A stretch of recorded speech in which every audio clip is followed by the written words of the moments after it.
The glass of champagne trembled in my grip, condensation slipping between my fingers like the composure I was desperately clinging to.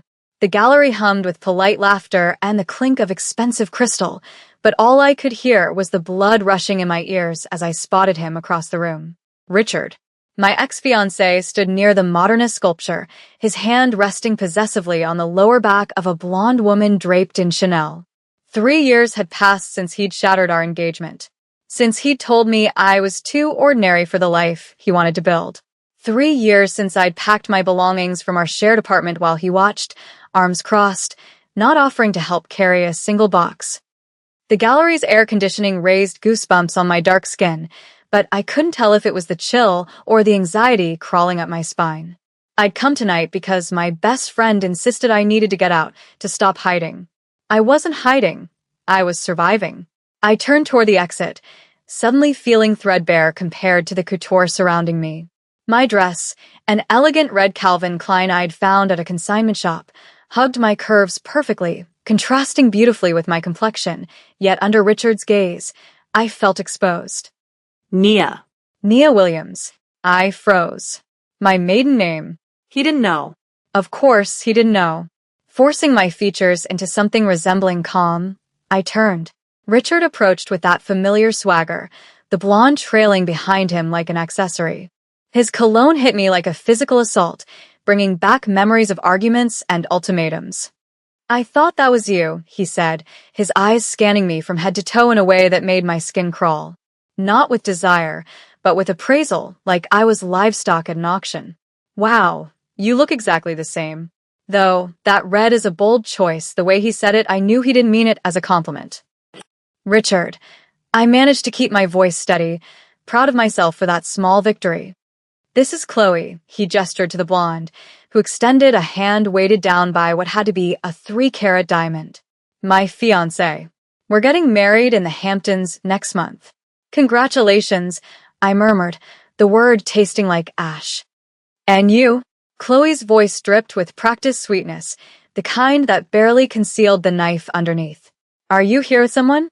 Before I could formulate a response, Richard laughed, that same condescending chuckle I remembered from arguments about my career choices.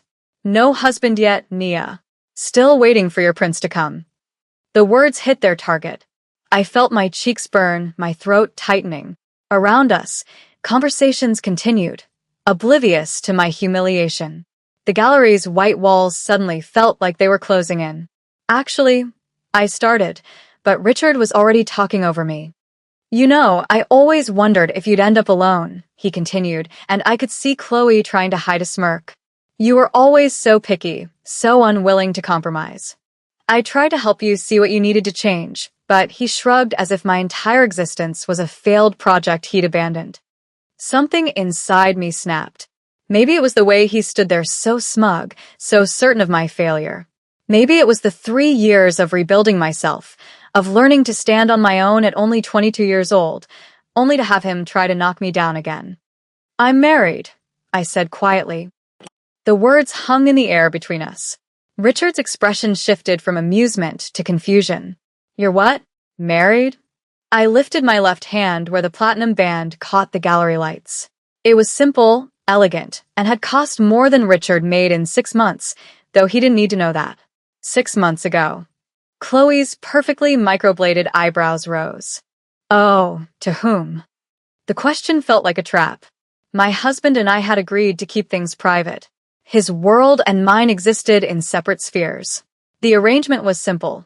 I got security, he got. Well, I was still trying to understand what he got out of it. "That's private," I said, the words sounding defensive even to my own ears. Richard's laugh was sharper now, edged with something ugly. "Private or imaginary?" Come on, Nia. If you were really married, you'd be here with him. "You always were a terrible liar." My face burned hotter. Around us, I noticed a few heads turning, drawn by the rising tension. The gallery's polished concrete floors suddenly felt unsteady beneath my heels. "I don't have to prove anything to you." I managed, but my voice wavered. "Still the same, Nia," Richard said, shaking his head with mock pity. "Making up stories, living in a fantasy." I dodged a bullet, didn't I, Chloe? Chloe giggled, the sound grating against my nerves. I needed to leave now. Before I broke down in front of them, I mumbled something about needing air and turned toward the exit, my vision blurring. My heels clicked against the floor. Everything about me suddenly felt exposed, inadequate. The walls displayed art worth thousands, surrounded by people dripping in wealth, and I was the girl in the consignment dress with the imaginary husband. I pushed through the glass doors into the Manhattan night. The September air hit my face, cooler now. The street was busy, taxis honking, the city indifferent to my private humiliation. My phone buzzed in my clutch. I pulled it out with shaking hands. Where are you? 3 words. No greeting, no pleasantries. That was him. Direct, economical with words, always in control. My fingers hovered over the screen. Junho didn't do gallery openings. He didn't do public anything if he could avoid it. Our marriage was a business arrangement, a solution to problems we'd both faced. I'd needed security after my landlord had sold my building and I'd been evicted. He'd needed Something. His lawyer had presented the offer with clinical precision. A marriage of convenience. Separate lives, separate spaces. It had seemed insane. It still seemed insane, but I'd been desperate. And Junho had been persuasive. Not with charm, but with the way he'd looked at me during our one meeting before the courthouse wedding. Like he saw something in me that I couldn't see in myself. Nia. Another text. I could almost hear the edge in it. My thumbs moved across the screen. At a gallery in Chelsea. Leaving now. The reply came instantly. Stay there. 5 minutes. I didn't bother arguing. When Junho said 5 minutes, he meant 5 minutes. I leaned against the gallery's exterior wall, trying to steady my breathing. My phone buzzed again. Not a text this time, a call. The screen showed Jay with no last name. Everything about my husband was carefully anonymous. Hello. Who upset you? His voice was low, controlled, but I'd learned to hear the undertones. There was something sharp beneath the calm, like ice over deep water. How did you? Your location pinged as stationary for 12 minutes. Then you moved abruptly to exit. Your texts were delayed. Either something's wrong or you're in danger. Which is it? This was Junho. Everything was data patterns and potential threats. He was a powerful man, a Korean Mafia boss, though he rarely used the title aloud. I'd found his security measures excessive at first. The tracking app, the driver who appeared whenever I went too far from the apartment. It's nothing, I said. Just ran into someone I used to know. Nia, the way he said my name wasn't a question. It was a command disguised as one. Tell me the truth. My ex-fiancé. We talked. It was fine. You're lying, the certainty in his voice made my stomach drop. He made you cry. He didn't know we were married. I admitted finally. He thought I was lying when I told him. He mocked me. Silence on the other end. Not empty silence. I could hear voices, then a door closing. When Junho spoke again, his voice had dropped even lower. What's his name? It's not. His name, Nia. Richard. A black SUV turned onto the street, moving with purpose. My heart began to pound. No, it couldn't be. He was supposed to be at a meeting downtown. The vehicle pulled up directly in front of me, and the back door opened. Junho Park stepped out. I'd forgotten how he looked in person. The photos didn't capture the reality of him. Tall, lean but built like someone who knew how to handle himself, wearing a black Mafia suit and a crisp white collared shirt that emphasized the breadth of his shoulders. But it was his face that always caught me off guard. Sharp, elegant Korean features, dark eyes that missed nothing, and a mouth that rarely smiled but somehow conveyed volumes. 2 men emerged from the front seats, positioned on either side. Security. Always security. Junho's gaze locked onto mine, and I stopped breathing. He moved toward me with fluid grace. You're shaking, he observed, his hand reaching up to cup my elbow. His touch was warm, steady, and completely unexpected. We didn't touch, I whispered. That wasn't part of the arrangement. Ai fine, ilid. But my body leaned slightly into his stability. His eyes narrowed, then moved past me to the gallery entrance. He's in there, Nia. Please, it's not worth. But he was already moving, his hand still on my elbow, guiding me back toward the entrance. The security detail flanked us. Suddenly, we weren't just 3 people entering a gallery. We were a force. The moment we stepped inside, conversations faltered. The air itself seemed to shift, recognizing the dangerous authority of the Korean Mafia boss I'd married in a courthouse 6 months ago. Junho's gaze swept the room with predatory precision. The gallery owner's face drained of color. "Mr. Park," she stammered. "We weren't expecting." "My wife was here," Junho said quietly, each word precise. Someone made her uncomfortable. "I'd like to know who." "My wife." He'd never called me that before. Not once in 6 months. The gallery had gone completely silent. And there, near the sculpture, I saw Richard's face turn ashen as he finally understood.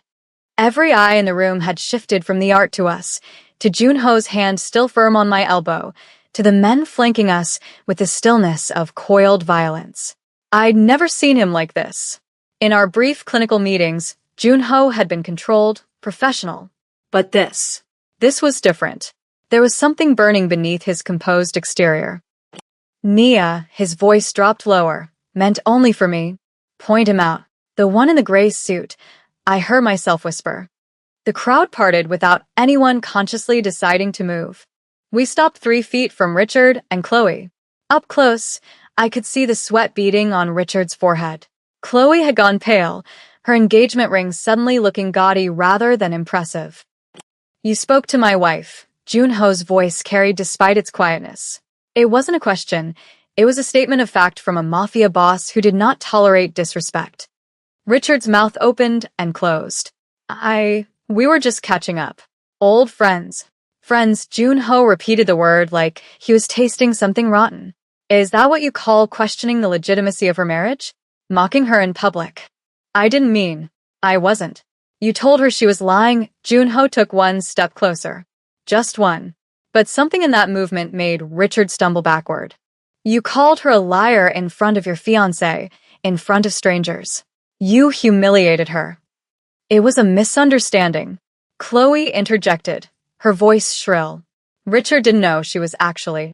Junho's gaze shifted to her, and she stopped mid-sentence. His eyes were dark, devoid of warmth. "You laughed," he said to Chloe. "You found her pain amusing." "I know, I wasn't." "June, please." I found my voice. "Can we just go?" He didn't look at me, but his hand found mine, fingers interlacing with a possessiveness that sent electricity up my arm. "In a moment," he said. "I want to make sure we're all clear on a few things. Nia is my wife. That's not a fantasy, not a story. It's a legal fact, and more importantly, it's a reality that you will respect." "Of course," Richard stammered. "Absolutely. I apologize." "You didn't think," Junho finished for him. "You didn't think that the woman you discarded might have value beyond what you could see. You didn't think she might be worth something to someone who actually knows quality." My chest tightened. The words were possessive, but they were also a defense of me. "For me." "We'll be leaving now," Junho said, guiding me toward the exit. "If I hear that you've spoken about my wife again to anyone, in any context, I'll take it as a personal insult. Do you understand what that means coming from me?" He didn't wait for an answer. We were already moving, the security detail falling into formation. The September night air hit my face again, but this time it felt different. The black SUV waited at the curb. Junho guided me inside first, his hand on the small of my back. The vehicle pulled away from the curb with smooth precision. Only then did Junho release a breath I hadn't realized he'd been holding. "Are you hurt?" he asked, turning to face me fully. "What?" "No, he just said some things. Things that made you shake. Things that made you lie to me when I asked what was wrong." His hand came up, fingers catching my chin with gentle pressure. "Look at me." I did. In the SUV's dim lighting, his features were sharper. "I vi fine, I whispered." "You didn't have to do all that." "Yes," he said quietly. "I did." "Why?" "We barely know each other. This is just an arrangement." Something flickered across his face. His thumb brushed along my jawline. "That was the agreement. But agreements can be renegotiated." My heart hammered against my ribs. What does that mean? Instead of answering, he reached for a phone mounted near his seat. Richard Davis, he read aloud. Works in commercial real estate. Leverage to his eyeballs. Interesting that he's planning a Hamptons wedding when he can't even pay his commercial debts. I stared at him. How do you? You've had him for less than 20 minutes. 18 minutes, Jun-ho corrected. His company is 3 months behind on payments to one of my associates. Your associates? I repeated. What exactly is it that you do, June? A ghost of a smile touched his lips. I solve problems. What you need to know is this. You're mine to protect now. Anyone who hurts you answers to the Park family. Answers to me. I can protect myself, I said, though the words lacked conviction. I know you can, his hand found mine again. But you don't have to anymore. The SUV turned onto a street I didn't recognize, heading away from my modest apartment in Brooklyn. Where are we going? My place. You're not going back to that apartment tonight. Someone is packing what you need. June. We need to talk. About what happens next. The penthouse occupied the entire top floor of a building that scraped the sky. The private elevator opened directly into a foyer of gleaming marble. Floor-to-ceiling windows offered a view of Manhattan that seemed impossible. The furniture was minimal but expensive, sleek leather, dark wood. I'll have Min Jun bring up your things, Jun-ho said, shrugging out of his black suit jacket. Beneath it, his white shirt was crisp, tailored perfectly to his frame. He moved to a bar cart. Wine. Red. He poured 2 glasses. I perched on the edge of a leather sofa, my red dress suddenly feeling loud in the monochrome space. Jun-ho sat beside me, closer than necessary. He'd rolled up his shirt sleeves, revealing forearms corded with muscle and marked with scars. You're nervous, he observed.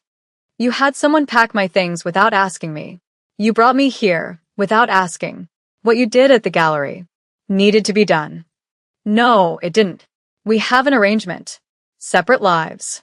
This is temporary. Nia, the way he said my name made me stop. His hand came up, tucking a strand of hair behind my ear. The arrangement was a lie. My heart stuttered. What? Not entirely a lie, he amended. The terms were real. But the reason? I didn't marry you because I needed a convenient wife for business purposes. The wine glass trembled in my grip. Then why? Because 6 months ago, I walked into that hospital where you volunteer. I was visiting one of my men, and I saw you reading to a little girl. You were crying because the story was sad, but you kept smiling for her. I made inquiries, found out you'd been evicted, that you were struggling, and I thought, here is someone good, someone real. So, you decided to save me? A charity case. No, his hand cupped my face now. I decided to keep you. There is a difference. The possessiveness in those words should have terrified me. Instead, heat flooded through my body. I've been patient, he continued. 6 months of separate lives. Knowing you were sleeping in that apartment with locks that wouldn't keep out a determined teenager. I had to assign security just to make sure you made it home safely. You assigned security?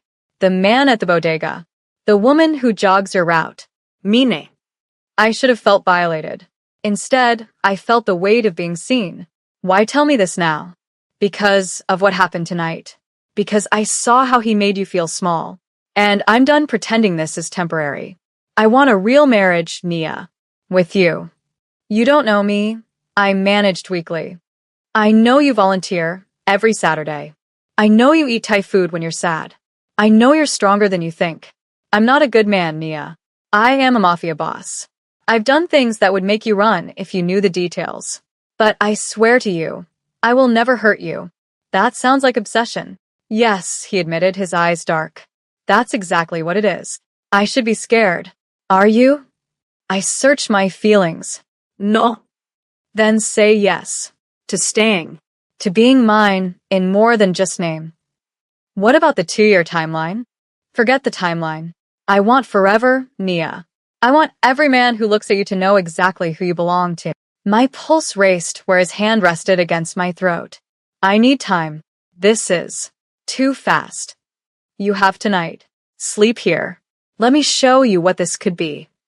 And if I say no, Then I honor our agreement. But I don't think you will say no. He was right, and I hated how right he was. One condition, I whispered. Honesty. About us. All right, his thumb traced my cheekbone. Honesty. Okay, I whispered. I'll stay. We can try being a real marriage. The expression that crossed his face was overwhelming. Relief, triumph, and hunger. You won't regret this, he promised. And then his lips were on mine. The kiss was nothing like I'd expected. It was achingly gentle, yet possessive. He tasted like whiskey and danger. His hands cupped my face, then slid into my hair. I opened for him, without hesitation. One arm banded around my waist, pulling me flush against him. Nia, he breathed against my lips. If you want me to stop, tell me now. I'd spent 3 years being practical, being careful. But Junho was offering something different. Don't stop, I whispered. Please don't stop. He lifted me, carrying me toward the bedroom. The world tilted as he laid me down on silk sheets, his body covering mine. Once I have you, Nia, I'm never letting go. I'm sure. I breathed, pulling him down into another kiss. Morning light filtered through the windows. I woke slowly, the unfamiliar weight of an arm across my waist grounding me. Juno.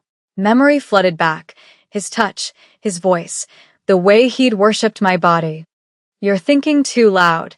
His voice rumbled, rough with sleep. He tightened his hold on me. You're wondering if last night was a mistake. I'm not, I said, turning to face him. In the morning light, he was devastatingly beautiful. Dark hair messed from sleep, stubble shadowing his jaw. But now I could see the scars clearly on his chest and arms. How did you get this one? I traced a thin line on his shoulder. Knife fight. I was 19. Stupid. And this? A pucker on his ribs. Bullet. Attempted coup. Someone thought they could take my territory. Did you? Kill them? He met my eyes steadily. Yes. I didn't pull away. You're a Korean Mafia boss. I guess that comes with a job. It does. I'm not a psychopath, Nia. But I protect what is mine. And you are mine now. Which means anyone who threatens me becomes your problem? Yes. A knock at the door interrupted us. Juno tensed instantly. Yes, Minhyun. Sir. You asked to be informed when certain information became available. Junho sat up, the sheet falling to his waist. Give me 10 minutes. He turned back to me. Your ex-fiancé. I had someone look into his finances more thoroughly last night. Richard has been embezzling from his company. He's using client funds to pay for that wedding. It's all fraud. I stared at him. You found all this in one night. I have resources. The question is, what do you want me to do about it? I could make it disappear. Or I could make sure it surfaces immediately. The power in those words was staggering. He was offering me revenge or mercy. Why would you make it disappear? If you still cared about him. I wouldn't like it, but I'd do it for you. I realized then how much control I had. This powerful mafia boss was giving me the choice. I don't want to protect him, I said quietly. But I don't want you to ruin him out of spite. Just.